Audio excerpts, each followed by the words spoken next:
بسم اللہ الرحمن الرحیم السلام علیکم ورحمۃ اللہ وبرکاتہ۔ قرآنی وظائف اور مسنون دعاؤں کے لیے ہمارے چینل کو سبسکرائب کریں۔ ناظرین، جو بندہ صبح شام کو یہ دعا پڑھ لیتا ہے، اللہ تعالیٰ اس کے لیے 70,000 فرشتے مقرر فرما دیتے ہیں اور وہ دعا کرتے رہتے ہیں۔ حضرت معقل بن یسار رضی اللہ تعالیٰ عنہ فرماتے ہیں کہ رسول کریم صلی اللہ علیہ وسلم نے فرمایا،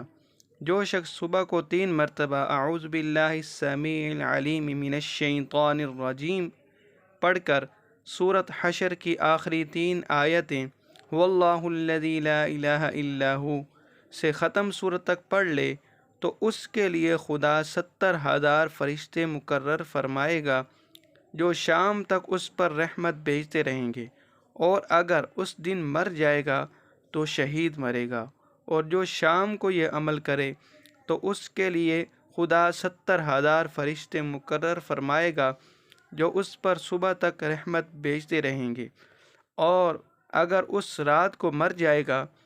تو شہید مرے گا۔ اللہ تعالیٰ سے دعا ہے کہ اللہ تعالیٰ ہمیں بھی اس دعا پر عمل کرنے کی توفیق عطا فرمائے، آمین۔